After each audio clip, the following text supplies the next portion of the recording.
अब हम बात करेंगे क्लास 10th बायोलॉजी में नए टॉपिक ओजोन परत के विषय में। ठीक है, हमारा जो चैप्टर चल रहा था वो चल रहा था हमारा पर्यावरण, अवर इन्वायरमेंट, और उस चैप्टर में हमने पिरामिड तक बातें कर ली। ठीक है, लेकिन अब जो हम पढ़ेंगे वो पढ़ेंगे हम ओजोन परत या ओजोन लेयर।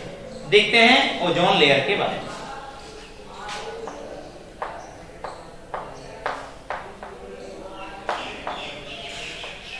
ओजोन लेयर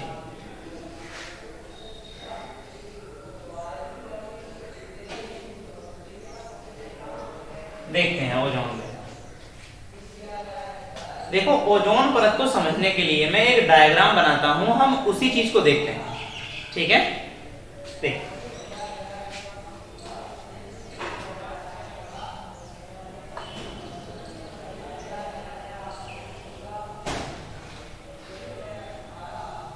यहां पर ये मैं पृथ्वी बना रहा हूं, क्लियर है। ये हम देख रहे हैं अर्थ या पृथ्वी, क्लियर है भाई। हमें ये भी पता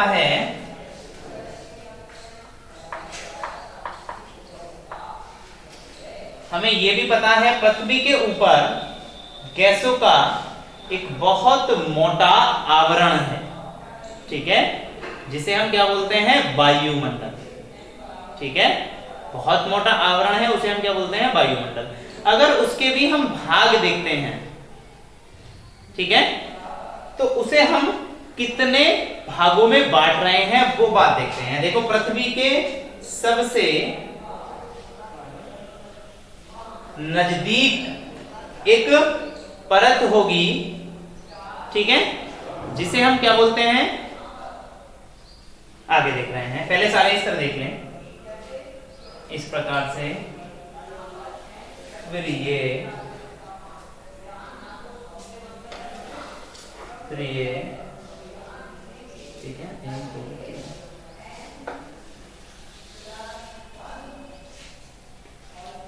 ठीक है, ये वाली बात है। ये हमने क्या बना दी है, एक अर्थ या पृथ्वी बना दी है। उसके सबसे नजदीक वाला, ठीक है, जो स्तर होगा उसे हम क्या बोलते हैं, क्षोभ मंडल। उससे ऊपर की ओर हम बोलते हैं समताप मंडल, फिर मध्य मंडल, फिर आयन मंडल, फिर बहिर्मंडल। ये सारे नाम ध्यान रखते हैं।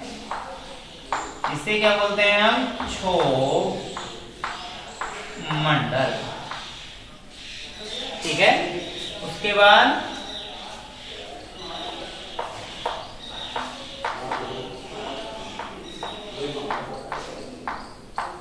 समताप मंडल, मध्य मंडल,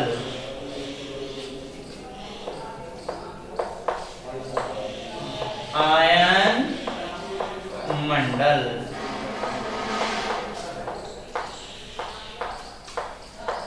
बाह्य मंडल या बहिर्मंडल। ठीक है, ये हमें ध्यान रखना है, ये सभी मिलकर क्या बनाते हैं, वायुमंडल। ठीक है, तो पृथ्वी के सबसे नजदीक वाला कौन सा मंडल है, ये हमने दिखा दिया है। फिर उसके बाद ये, फिर ये, फिर ये और फिर ये सभी मिलकर क्या बना रहे हैं, ये बना रहे हैं वायुमंडल। और ध्यान देंगे,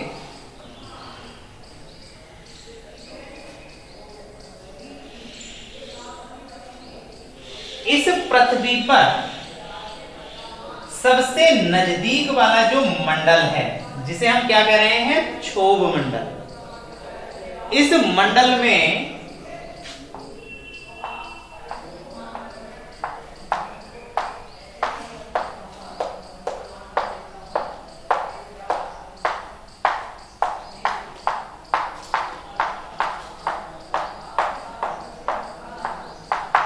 ठीक है, ये पाया जा रहा है ओजोन। क्या पाया जा रहा है? ओजोन पाया जा रहा है, ये ओजोन या O3, ठीक है, क्लियर है, क्षोभ मंडल में। लेकिन ये जो ओजोन है क्षोभ मंडल में पाया जा रहा है गैसीय अवस्था में, ठीक है, और गैसीय अवस्था में जब ओजोन होता है तो वो होता है विषैला या हानिकारक। इसीलिए मैं यहां पर इस ओजोन को बैड ओजोन कहता हूं। क्या कहता हूं? Bad ozone. तो क्षोभ मंडल में पाया जाने वाला जो ओजोन है वो क्या है? Bad ozone. क्यों है वो बैड ओजोन? क्योंकि वो गैस के रूप में पाया जाएगा, और ये ओजोन गैस मनुष्य के लिए कैसी होती है? हानिकारक या विषैली होती है। समझ में आ रही है? केवल इस डायग्राम को समझेंगे, फिर सारी थ्योरी एक बार बता दूंगा।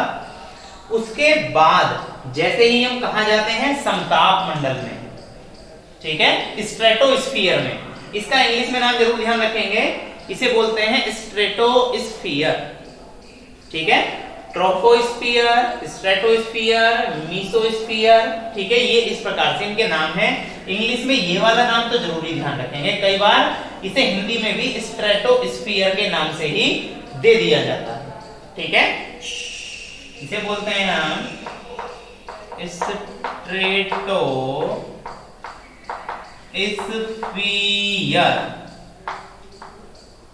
क्लियर है, और इसे हम बोलते हैं ट्रोपोस्फीयर। ये दो इंग्लिश में नाम जरूर याद होने चाहिए कि ट्रोपोस्फीयर में जो ओजोन पाया जा रहा है वो बैड ओजोन है, ठीक है, बुरा ओजोन है। बुरा ओजोन होने का रीजन तुम्हें पता, क्लियर है।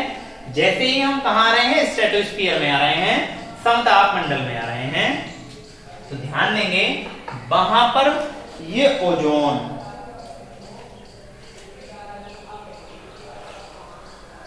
वहां पर ये ओजोन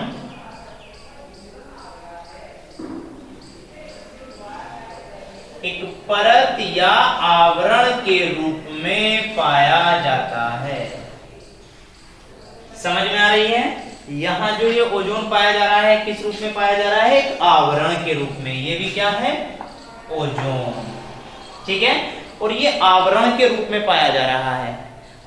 इसे हम बोलते हैं गुड ओजोन। अब इसे गुड ओजोन क्यों बोल रहे हैं?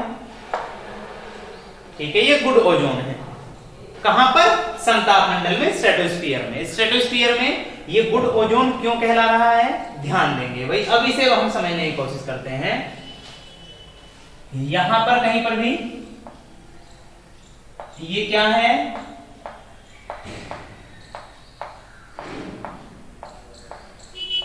क्या है ये? सूर्य, ठीक है। सूर्य से इस प्रकार से क्या आ रही है? किरणें आ रही हैं, रेडिएशन आ रहा है, क्लियर है। अब ये जो किरणें आ रही हैं सूर्य से, इनमें से कुछ हमारे लिए हानिकारक किरणें भी हैं, जिन्हें हम क्या बोलते हैं? परावैंगनी किरणें, अल्ट्रावायलेट रेज। अब अल्ट्रावायलेट रेज क्या है? यहां देख लो,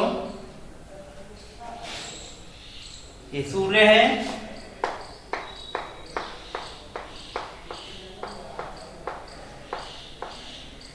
इससे ये जो किरणें आ रही हैं, ठीक है, किरण पुंज आ रहा है। जब उस किरण पुंज को हम देखते हैं तो हमें समझ में आता है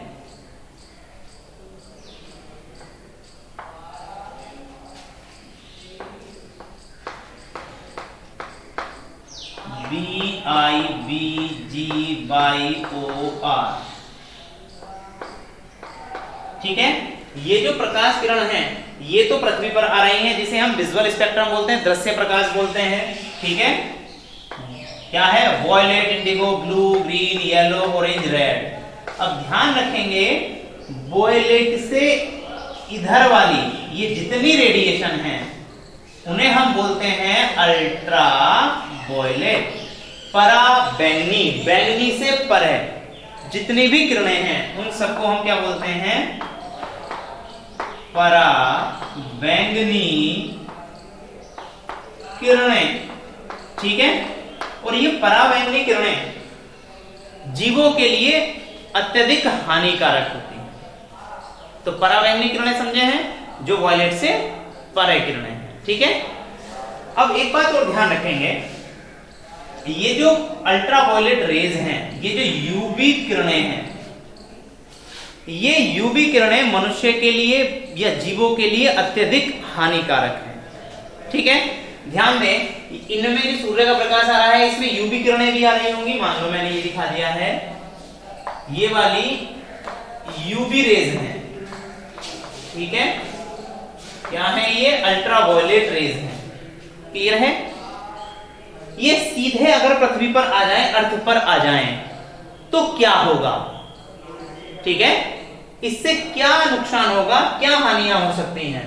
तो ध्यान दें, मैं यहां लिखता हूं, सबसे पहली बात तो अगर अल्ट्रावायलेट रेज पृथ्वी पर आ जाएगी, ठीक है, तो त्वचा कैंसर होने का खतरा रहेगा। पहला खतरा हमें समझ में आ रहा है क्या, कि अगर अल्ट्रावायलेट रेज पृथ्वी पर आ जाएगी तो त्वचा संबंधी कैंसर होने का खतरा है। ठीक है, स्किन कैंसर, सॉरी, त्वचा कैंसर हो सकता है। क्लियर है? पहला खतरा। दूसरा, अंधापन हो सकता है। ठीक है, व्यक्तियों में क्या हो सकता है? अंधापन। क्लियर है? तीसरा और क्या खतरा हो सकता है? ध्यान देंगे, जो भूमंडल पर वर्षा का पैटर्न है वो चेंज हो सकता है।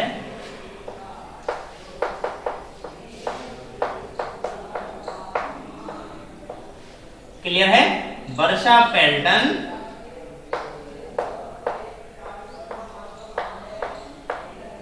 बदल सकता है। क्लियर है? चौथा जो बहुत ही ज्यादा खतरनाक है, जीवों का जो जीनी संरचना है वो बिगड़ सकती है, अर्थात डीएनए में परिवर्तन हो सकता है।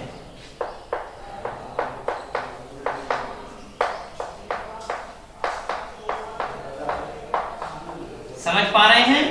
ये सारे के सारे क्या हैं? अल्ट्रावायलेट रेज से होने वाले, ठीक है, हानियां या नुकसान। अगर ये सूर्य से जो अल्ट्रावायलेट रेज आ रही है, अगर वो अर्थ पर आ जाए, पृथ्वी पर आ जाए, तो ये सब लक्षण दिखाई देने लगेंगे कि भैया व्यक्तियों में, जीवों में त्वचा कैंसर हो जाएंगे। ठीक है, व्यक्तियों में अंधापन वाला, ठीक है, रोग हो जाएगा। भूमि पर या इस भूमंडल पर जो वर्षा का पैटर्न है, कौन से मौसम में कब बरसात होती है, ठीक है, अगर अल्ट्रावायलेट रेज आ जाएंगी तो बिना मौसम के ही बरसात होने लगेगी, वर्षा का पूरी तरीके से पैटर्न बदल जाएगा। और सबसे खतरनाक लास्ट का पॉइंट, ये अल्ट्रावायलेट रेज डीएनए में भी परिवर्तन कर देते हैं, अर्थात उत्परिवर्तन कर देते हैं। ठीक है, अगर अल्ट्रावायलेट रेज पृथ्वी पर आते हैं, लेकिन ये पृथ्वी पर नहीं आ पा रहे हैं। क्यों नहीं आ पा रहे हैं?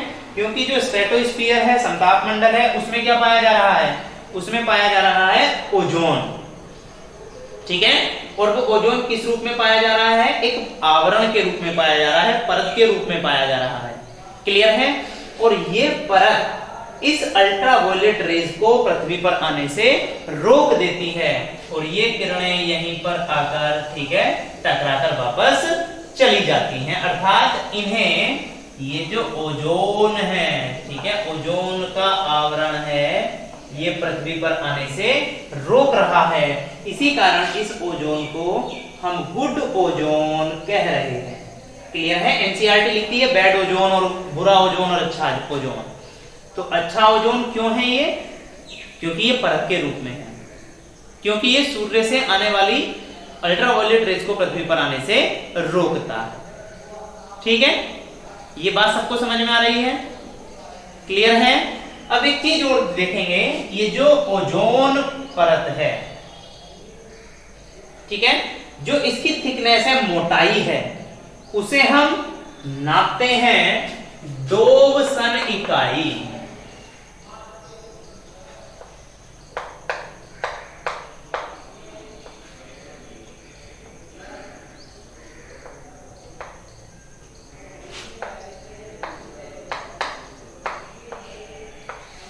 क्लियर है? ये बात तुम्हें ध्यान रखनी है कि जो ओजोन परत है उसे या उसकी जो मोटाई है वो किस इकाई में मापते हैं? डॉप्सन इकाई में मापते हैं। ये बात हमें समझ में आई।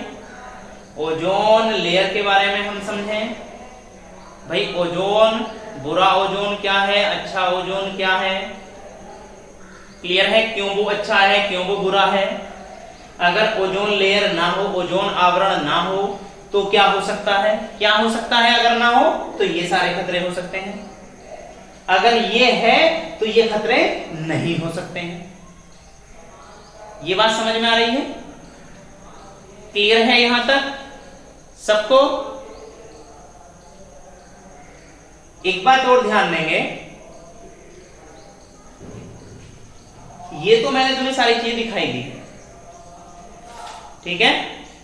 तुम्हारी बुक क्या कह रही है इसके बारे में और देख लें, ठीक? या उससे पहले मैं एक चीज और बता दूं, ये जो ओजोन परत है उसे हम डॉप्सन इकाई में उसकी हम मोटाई को नाप रहे हैं, लेकिन कई बार ऐसा सुनने में आता है कि जो अंटार्कटिका है